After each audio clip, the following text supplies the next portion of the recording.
Okay, I am back, bitches. Sorry for the little delay in service there. Unfortunately, I was a little ill over the last couple of weeks, month or so even, and as such I wasn't really in a position to be able to make videos for YouTube at all. Also, I wasn't able to go into work either, it was that bad. I did have some stuff already pre-prepared and obviously I just kept rolling that stuff out, but that unfortunately ran out quite quickly, and recovering from the injury I had took a little longer. I basically hurt my back and I'm only just getting back to work as we speak. So I've managed to spend today looking at various different items for future potential projects that I have in mind. They're all top secret, so I won't go into them just yet, but as you can probably tell, they involve lamps and this mystery object here, which I'll get back to after I have reviewed these for you. These are camping lamps. Every single one of them is meant in some way to be either a torch or a lamp of some sort, and some are hybrids. We have this particular camp light, we have this particular camp light, and we have this particular camp light. Each one is rather different from the other.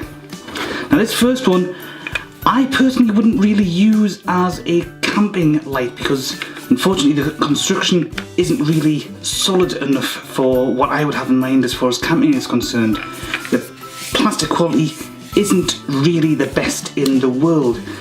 This was the best out of the lot at the shop I got all these from. They were all from the same shop, the Mountain Warehouse, and this was the best out of the lot on this particular display because it's the only one that wasn't cracked in some way. Two of them had the actual plastic here was cracked in places. One of them had a break here where everything's joined up. Yeah, I wasn't that impressed with it, but when I saw what the possibilities were with it, you know, that kind of made up for things a little bit. It's basically a combination of two. You've got this on-off button here, you press it once and one of the two lights will go on. Either the torch here, or flashlight if you're American, or the lamp section here, which as you can see is all LEDs. I've got no idea which one is actually going to light up first at this point because they light up separately. So, without any further ado, we have the torch. There you go. As you can see, it does do quite a good job there. That's actually quite a nice looking image. That would make a quite nice image and quite nice logo. It also makes me think of the tunnel for the James Bond intro sequence. Dum dum dum dum dum dum dum.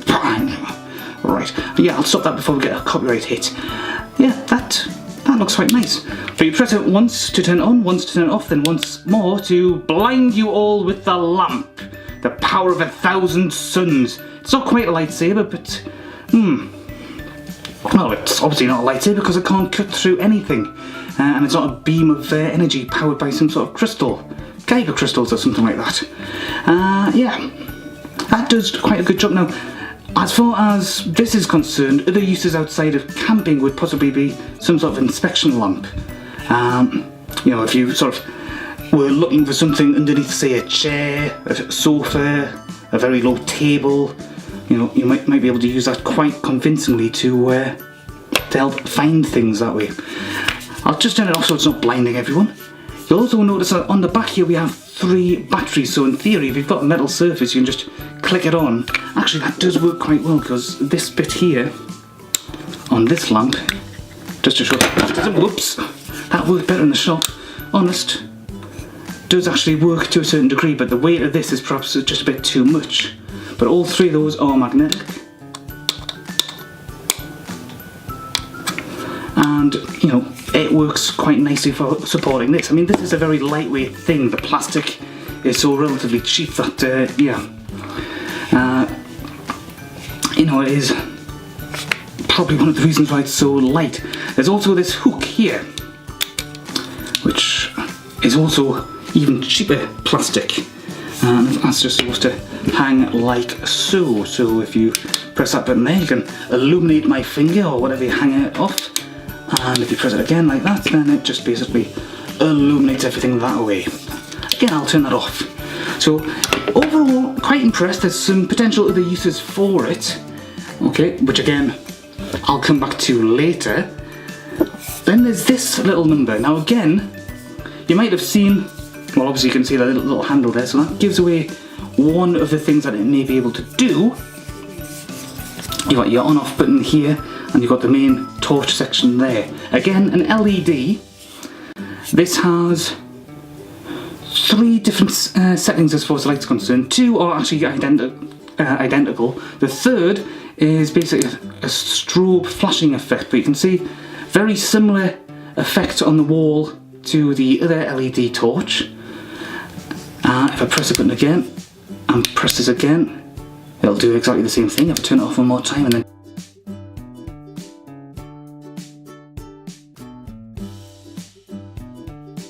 turn it on, it goes like it's a disco inferno. Oh yes indeed. I'll just turn that off because somebody's bound to be epileptic in some regard. I'll probably put a warning on before the start of the video in that case when I do editing.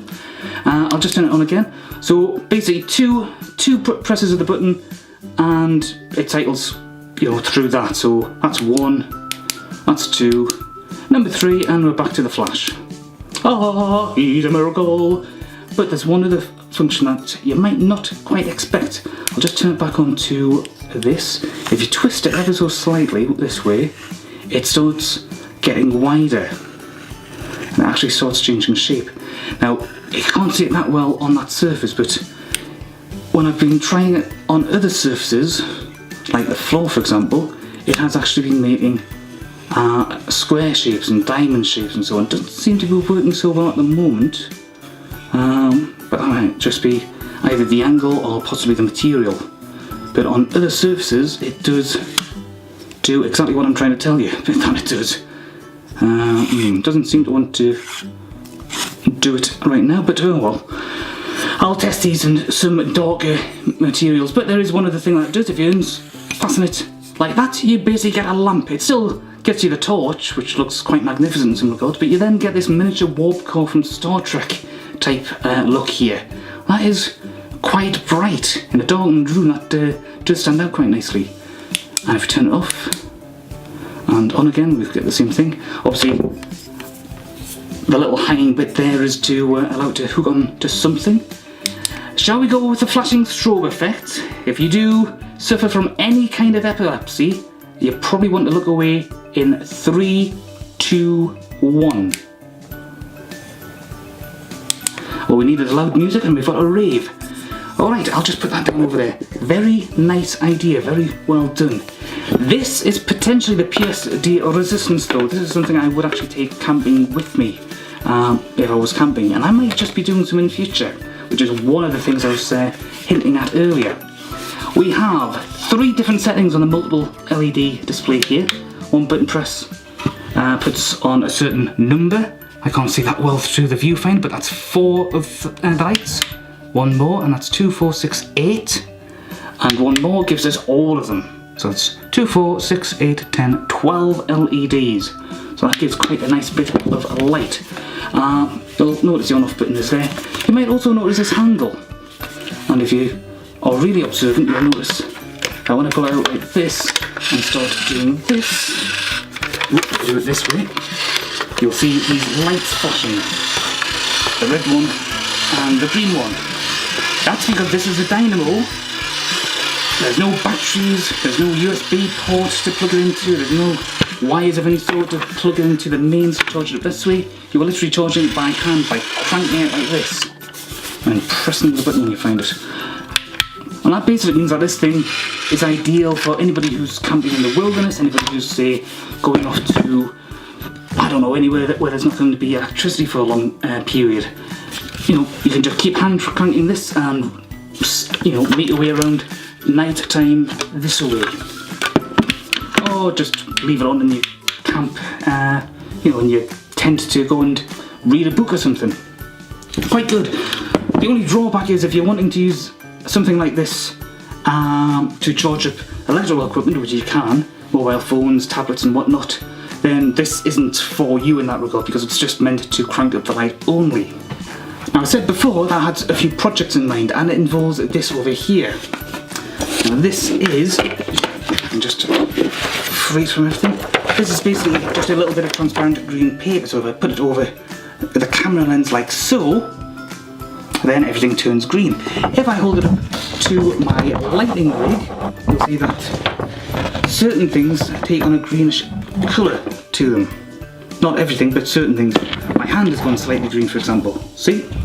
Now this is just one of the many things that some photographers do to enhance the image of their, enhance the colour of their imagery. If you can get different coloured PVC sheets like this, then you can do things like cover your lamp or cover your lens with them. You can also get purpose-built filters, and most lamps have some sort of selection of filters like this as well. It just depends on what you're wanting to do. I'm just doing some experiments. I could only, from the local hobby shop I went to, I could only get one colour of these. The other colour was transparent plastic, transparent clear plastic. This was the only coloured plastic, so yeah, a little annoyed about that, but at about £3 a time it's also a bit pricey, so there's other possible alternatives. You'll also notice the label here. That's all I've been able to get off so far. It was not an easy peel label. I'll put the name of the company whose product this is on the screen around about now, because I can't actually remember what they're called at this point. I don't have the receipt anymore. But I'll just show you something else. Okay, if I put the light behind it like so, then you can see that it is affecting the colour of the light a bit. Okay, and I'll do the same thing with this. Again, affecting the quality of the light.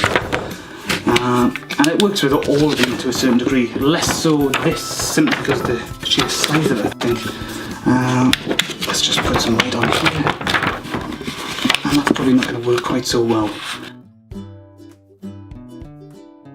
If you can get stuff like this, and find some way to hold it on, sticky tape, something like that, then you're kind of laughing all the way to the bank. But there's also a cheaper way to do it. You can make your own. I've seen various videos on this on YouTube, and I've spent the last hour or so experimenting with self-made versions. Now in this particular regard, I'll just select what I need in this case. I have made this. Now you might be wondering, what the hell is that? That is basically several pieces of sticky tape all put together. It's approximately 4 different layers, 1 clear, 2 that I've coloured blue, and then 1 I've coloured purple. And the idea is that when you put it on like so, you basically get a sort of transparent, luminous type colour, somewhat reminiscent of a UV light.